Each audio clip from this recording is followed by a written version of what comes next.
2장 1절에서부터 7절 에베소 교회. 자, 그럼 이제 본문에 들어가서 에베소 교회에 대해서 살펴보겠습니다. 자, 2장 1절에 예수님에 대한 묘사를 오른손에 있는 7별을 붙잡고 7 금촛대 사이를 거니시는 이라고 묘사하고 있는데요. 자, 이것은 앞에 1장 20절에서 예수님의 모습을 내가 본 것은 내 오른손에 7별의 비밀과 또 7 금촛대라. 7별은 7교회 사자요 7촛대는 7교회니라고 한 말씀을 바통을 이어받아 가지고 2장 1절의 내용을 연결하고 있다는 사실을 보여줍니다. 자, 이것을 일종의 꼬리 물기 기법이라고 할 수 있는데요. 자, 이런 꼬리 물기 기법이 계시록 전체에서 반복적으로 나타나는 것을 볼 수가 있습니다.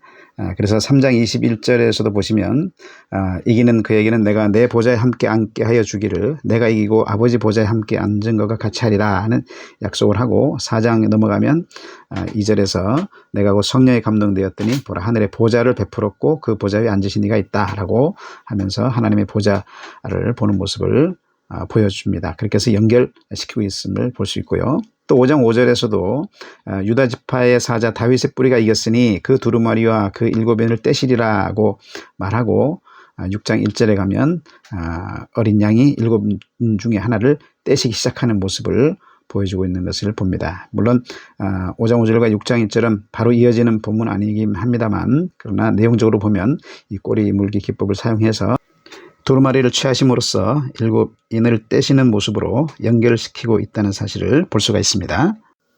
또 6장 17절에서는 그들의 진노의 큰 날이 이르렀으니 누가 능히 서리오라고 말하는데 7장 9절에 가면 큰 무리가 나와 흰 옷을 입고 손에 종려 가지를 들고 보좌 앞과 어린 양 앞에 서서라고 해서 바로 하나님의 앞에 설 수 있는 자가 어린 양 앞에 설 수 있는 자가 바로 큰 무리가 된다는 사실을 연결시키고 있는 것을 보게 됩니다. 또 8장 2절에서 하나님 앞에 7 천사가 서 있어 7 나팔을 받았다라는 말씀을 하고 8장 6절에 가면 7 나팔을 가진 7 천사가 나팔 불기를 준비하더라 해서 인댐 이후에 나팔 불미 시작되는 모습을 연결시키고 있는 것을 볼 수가 있습니다.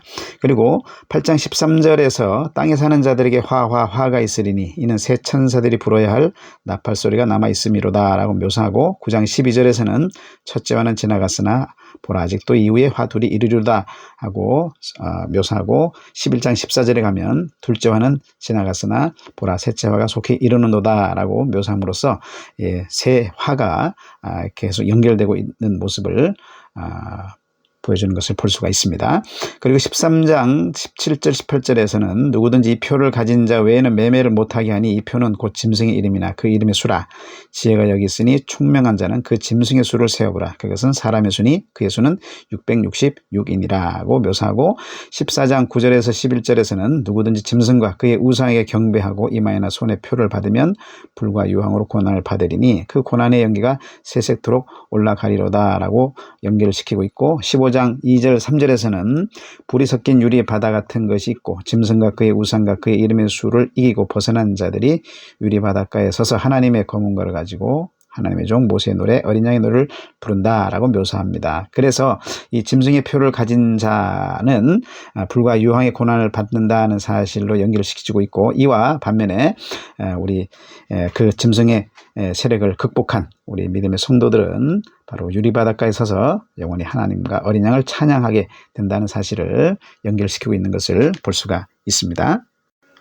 또 15장 7절 8절에서는 내 생물 중에 하나가 영원토록 살아계신 하나님의 진노를 가득히 담은 금대접 7을 그 7 천사들에게 주니 하나님의 영광과 능력으로 말미암아 성전의 영계가 가득 차매 7 천사의 7 재앙이 마치기까지는 성전에 능히 들어갈 자가 없다라고 묘사하고 곧이어서 16장 1절에서는 성전에서 큰 음성이 나서 7 천사에게 말하되 너희는 가서 하나님의 진노의 7 대접을 땅에 쏟으라 라고 묘사하는 것을 보게 됩니다. 그렇게 해서 바로 하나님의 진노가 7 대접을 가진 천사에 의해서 실행되는 것을 연결시키고 있는 것을 보게 됩니다. 그리고 16장 19절에서는 큰 성이 세 갈래로 갈라지고 만국의 성들도 무너지니 라고 묘사하고 17장 1절에서는 연결해서 큰 음녀가 받을 심판을 내게 보이리라 묘사합니다. 그래서 바로 이 큰 성 바벨론 도성이 큰 음녀고 바로 그 큰 음녀가 받을 심판이 구체적으로 이어지는 모습을 연결시키고 있는 것을 볼 수 있습니다.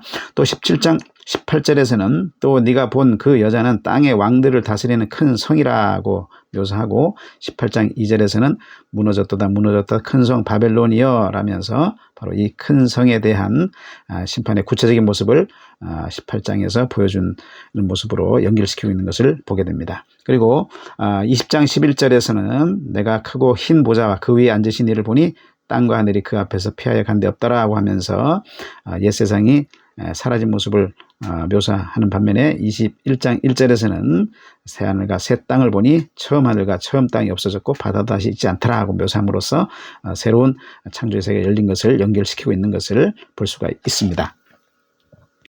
자, 이렇게 계시록 전체에서 꼬리 물기 기법이 나타나는 것을 보게 되는데 이 꼬리 물기 기법은 1장과 2, 3장 그리고 4장 이후가 긴밀하게 연관되어 있다는 사실을 암시해 줍니다. 그래서 이 꼬리 물기 기법은 계시록 전체가 바로 하나의 예언의 말씀이다 하는 사실을 암시해 주고 있는 겁니다. 긴밀한 연결 속에서. 자, 그래서 우리가 이제 1장이 교회가 과거적 사건을 경험한 본 것이고 2, 3장이 교회가 현재적으로 겪는 지금 있는 일이고 4장 이후가 교회가 미래 겪을 장차될 일로 시간적 순서에 의해서 엄격하게 구별된 것이 아니다 하는 사실을 바로 이 꼬리 물기 기법을 통해서 암시해주고 있는 겁니다. 그래서 계시록 전체가 바로 전 역사상에 발생하는 교회 구원과 세상 심판을 통해서 하나님 나라가 완성될 일을 바로 만국교회에게 보여주는 것이다 하는 사실을 강하게 암시해주고 있다고 말할 수가 있겠습니다. 자, 그럼 이제 오른손에 있는 7뼈를 붙잡고 7 금촛대 사이를 거니시는 이라는 묘사의 의미를 살펴보겠습니다. 자, 예수님의 이 모습은 2장 5절과 2장 7절과의 관계성을 보여주는 묘사입니다. 그래서 예수님의 이 모습은 낙원에 거하시면서 돌보시는 바로 예수님의 모습과 동일시된다는 사실을 보여주는데요. 2장 5절에 보시게 되면 회개하지 아니하면 내가 내게 가서 그 촛대를 네 자리에서 옮긴다라고 말씀하고 있고 2장 7절에서는 이기는 자에게는 하나님의 낙원에 있는 생명나무의 열매를 주워 먹게 하겠다라고 말씀하는 것을 보게 됩니다. 그래서 예수님의 바로 이 모습은 구약에 나타난 하나님의 모습과 연결되는 모습을 이라는 사실을 볼 수가 있습니다. 그래서 하나님께서 아담과 하와 최초의 교회죠. 아담과 하와를 찾아와서 돌보시면서 생명나무 열매를 먹게 하셨던 그 에덴을 연상시키고 있습니다. 그래서 이 연상은 2장 1절에 예수님이 거니신다는 말, 헬라어로는 페리파테오인데 이 말이 창세기 3장 8절에서 하나님이 동산을 거니실 때 거닌다 하는 그 할라크라는 말에서 온 동사인데 바로 이 두 동사가 동일한 의미로 연결되고 있다는 사실에 의해서 바로 이 연상이 강화되고 있다는 사실을 볼 수가 있습니다. 그래서 하나님이 땅의 에덴에서 거니시면서 교회를 돌보시는 분이고 생명나무 열매를 먹게 하셨던 분이었던 것처럼 바로 예수님도 바로 하나님의 낙원에서 거하시면서 교회를 돌보시고 낙원에 있는 생명나무 열매를 먹게 해주시는 분이라 하는 사실을 보여주고 있는 것을 알 수가 있습니다. 그래서 오른손에 7뼈를 붙잡고 7 금촛대 사이를 거니시는 이라고 하는 이 예수님의 모습은 패배자에게는 회개하여 처음 행위를 갖지 않으면 촛대를 옮기시는 분이다 하는 사실을 암시합니다. 촛대를 옮긴다는 것은 하나님 백성의 자격을 상실시킨다는 거고 에덴에서 축출한다는 것을 의미합니다. 그래서 주님과의 교제를 단절시키시는 분이라는 의미를 담고 있는 것이죠. 이거는 하나님께서 범죄한 아담과 하와를 에덴에서 축출해서 하나님과의 교제를 단절시키신 것과 같은 의미를 갖습니다. 그래서 창세기 2장 3장에서는 아담과 하와가 에덴에서 축출되고 하나님 교제가 단절됨으로써 죽음의 권세에 놓이게 된 것처럼 바로 여기에서도 주님께서 촛대를 옮기심으로 교제가 단절됨으로써 바로 패배자에게는 죽음, 사망 권세에 놓이게 된다는 사실을 보여주는 것임을 알 수가 있습니다. 반면에 승리자에게는 예수님의 모습은 자신과의 교제 속에서 낙원의 생명나무 열매를 먹게 하신 분이라는 사실을 암시해 줍니다. 이 암시는 2장 5절, 2장 7절에서 바로 촛대를 옮기신다, 또 생명나무의 열매를 먹게 해주신다 하는 말씀에 의해서 확증이 됩니다. 계속해서 2장 2절 3절에 네 행위와 수고와 네 인내를 안다라고 주님이 칭찬하고 계시는데, 자, 여기서 네 행위는 복수입니다. 그래서 네 행위들이라고 번역하는 것이 옳고요. 그리고 뒤에 나오는 수고와 인내는 바로 이 행위들에 대한 내용이라는 사실을 알 수 있습니다. 그래서 네 수고와 인내가 행위들을 수식하고 있는 관계라는 사실을 알 수 있습니다. 우리말로는 그냥 그리고로 네 행위와 수고와 네 인내 이렇게 연결되어 있는 것으로 이해되기 쉽습니다만, 이 그리고라는 말에 해당하는 헬라어 카이는 이렇게 그리고로 번역될 수도 있지만 또 구체적인 설명을 해주는, 보조 설명을 해주는 역할도 합니다. 그래서 앞에 네 행위들에 붙어있는 이 카이는 바로 설명을 묘사하는 카이입니다. 그래서 네 행위들 곧 네 수고와 인내라고 볼 수가 있는 겁니다. 그렇게 해서 에베소 교회가 행한 행위들은 바로 그들이 수고하고 인내한 것을 두고 행위들이라고 말하고 있는 것을 볼 수 있는데, 그러면 이 에베소 교회가 행한 행위들은 뭐냐 하면 바로 거짓 선생들과 싸우는 행위들을 가리킵니다. 소아시아에서 당시에 지속적으로 나타났던 문제점들이었는데요. 복음을 파괴하는 세력들에 대해서 끝까지 싸운 그 행위들을 예수님이 지금 칭찬하고 계신 겁니다. 자, 이 행위들이 두 가지로 이제 나타나게 됐는데, 수고와 인내입니다. 먼저 수고를 보시면, 수고는 소극적으로는 악한 자를 견딜 수 없었던 수고를 가리킵니다. 여기 우리말로는 용납하지 아니하니라고 번역을 했습니다만, 사실 이 바스타조라는 말은 견딜 수 없었다고 번역해야 맞아요. 그래서 악한 자를 견딜 수 없었던 그 수고를 한 것이 바로 소극적인 수고였고, 적극적으로는 거짓 사도들을 시험하여 드러낸 수고를 한 것입니다. 그래서 이렇게 에베소 교회는 소극적으로 적극적으로 수고가 있었던 점에 대해서 예수님이 지금 칭찬을 하신 것이고, 또 인내는 뭐냐면 피곤하지 아니하고 굳게 서 있는 인내였다는 것입니다. 여기도 우리말이 또 게으르지 아니하라고 번역을 해놨는데, 이 코페아오는 피곤하지 아니하고라고 번역해야 옳습니다. 그래서 피곤하지 아니하고 굳게 서 있는 인내를 지킨 것에 대해서 예수님이 지금 칭찬하고 계십니다. 당시 예수님을 증언하고 하나님 말씀으로 인해서 오는 박해가 있었고, 또 거짓 가르침으로 만연한 어려움이 있었는데, 그 가운데서도 에베소 교회는 피곤하지 않고 굳게 서 있는 인내를 나타냈던 것이었죠. 자, 그렇기 때문에 예수님이 지금 에베소 교회의 행위들에 대해서 칭찬하고 있는 것은 인간적인 선행들을 행했다고 해서 칭찬하는 것이 아니라는 것을 알 수 있습니다. 어디까지나 에베소 교회는 복음을 지키기 위해서 믿음으로 인내하면서 지킨 그 행위들을 행하였기 때문에 예수님으로부터 칭찬을 받았던 것입니다. 계속해서 2장 4절에서 예수님은 너의 처음 사랑을 버렸느니라 하면서 책망하십니다. 자, 여기 이 너의 처음 사랑을 버렸다는 말씀은 처음 복음을 듣고 예수님을 믿을 때 가진 그 예수님에 대한 사랑과 그 구원의 은혜에 대한 감격을 상실한 것을 지적하신 겁니다. 그리고 그로 말미암아서 성도들 서로 간에서도 처음 사랑을 상실한 것을 두고 지적한 겁니다. 자, 이렇게 에베소 교회는 많은 것을 했지만, 많은 수고로 많은 인내를 가졌고 행위들을 했지만 또 사랑의 동기로 하지 않았다는 것입니다. 그러니까 신앙의 본질을 버린 채 나타나는 형식만 내세웠던 것이죠. 바로 그것을 예수님이 지금 책망하고 계신 겁니다. 계속해서 2장 5절에서 예수님은 처음 행위를 가지라고 말씀합니다. 자, 여기 4절에서는 처음 사랑을 버렸다고 말씀하셨으면서도 여기 5절에서는 처음 사랑을 회복하라고 말씀하시지 않고 처음 행위를 가지라고 말씀하셨다는 사실입니다. 자, 이것은 바로 행함으로 증명된 사랑이 바로 주님이 원하시는 참 사랑이다 하는 사실을 보여줍니다. 그래서 이거는 잘못 생각하면 행위를 보여서 구원을 받으라는 행위 구원을 요청한 것으로 오해하기 쉽습니다만 그것이 아닙니다.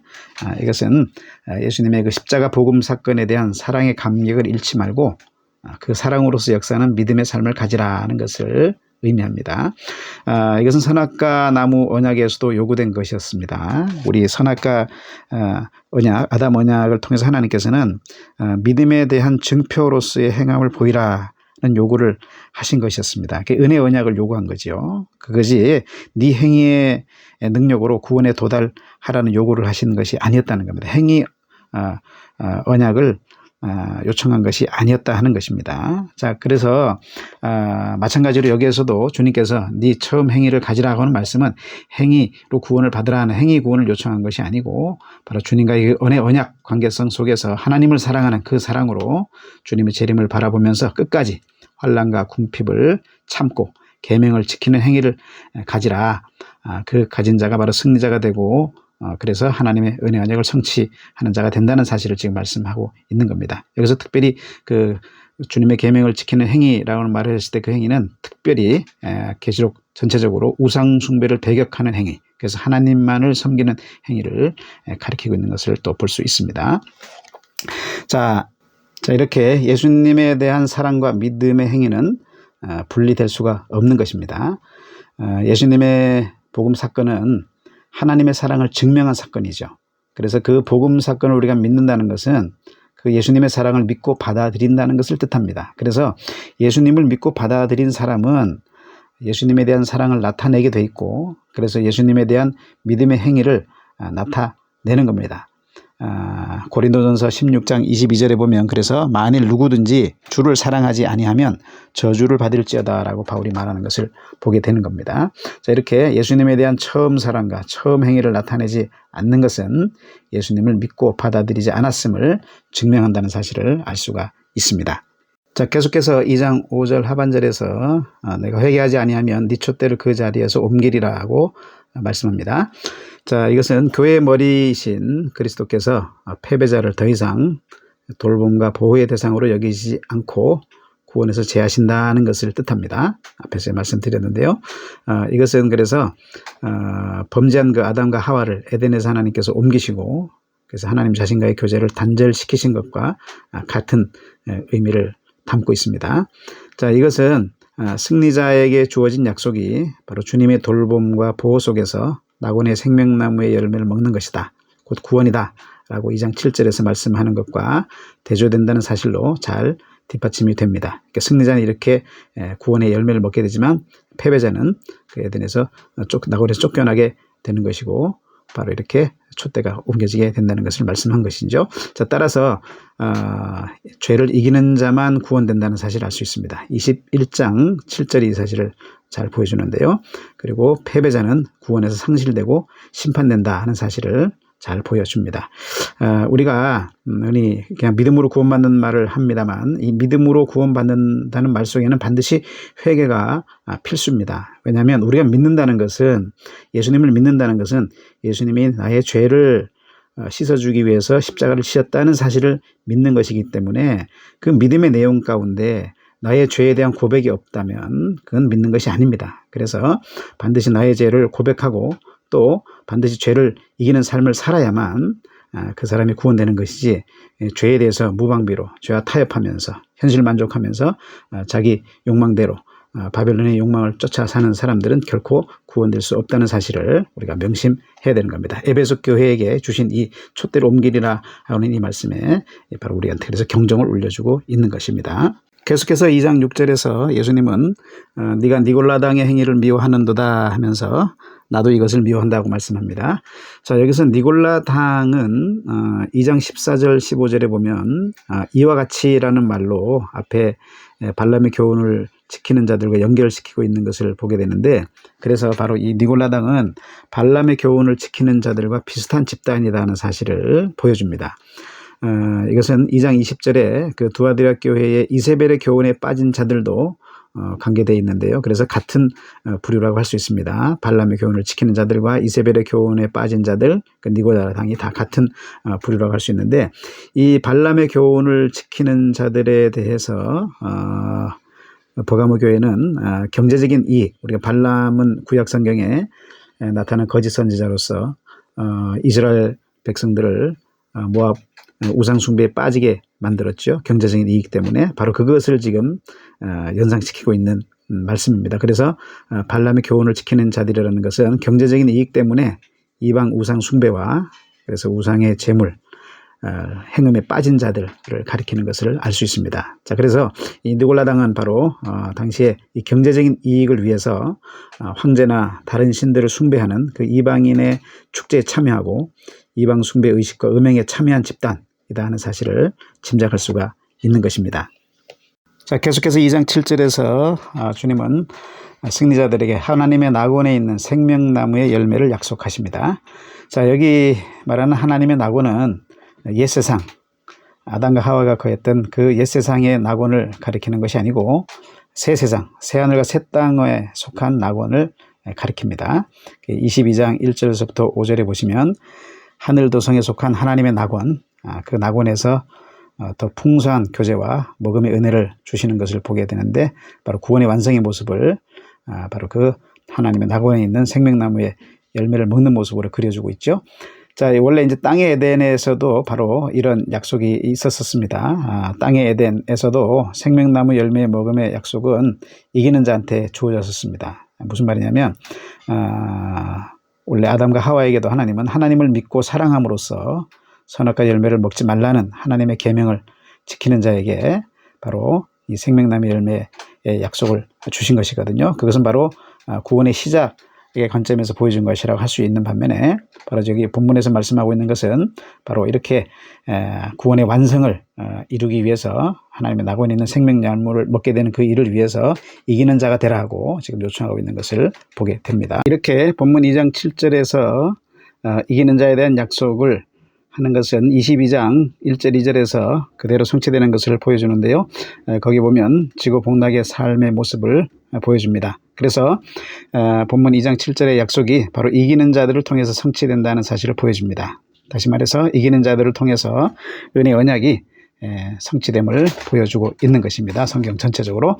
그래서 직접적으로는 본문 2장 7절의 언약의 성취가 22장 1절 2절에 나타난다고 볼 수 있고, 성경 전체적으로 볼 때는 예수님의 새 언약의 성취, 그리고 더 나아가서 깨어진 아담 언약, 첫 언약의 성취가 바로 22장 1절에 있어서 성취되는 모습을 보여주고 있다고 말할 수가 있습니다. 자, 이렇게 보게 되면 지금 이 에베소 교회에게 약속한 낙원에 있는 생명나무에 열매된 약속은 에베소 교회뿐만 아니라 만국 교회에게 주어진 것임을 알 수가 있습니다. 이것은 22장 1절 2절에서 그 낙원의 생명나무 열매를 먹는 당사자들이 바로 만국교회라고 묘사되고 있다는 사실에 의해서 분명해집니다. 그리고 또 본문 2장 7절에서도 이 생명나무 열매를 먹게 될 대상을 가리켜서 에베소 교회에 속한 성도들이라고 하지 않고 만국교회를 염두에 둔 교회들이라고 묘사한 사실에 의해서도 더욱더 강화됩니다. 자, 이렇게 해서 이 2장 3장에 약속된 모든 약속들은 각 교회들만을 위한 약속이 아니라 한국교회를 위한 약속이라는 사실을 알 수 있고, 그래서 2, 3장은 4장 이후의 본론에 대한 서론적인 역할을 하고 있다는 사실을 분명히 볼 수가 있는 것입니다.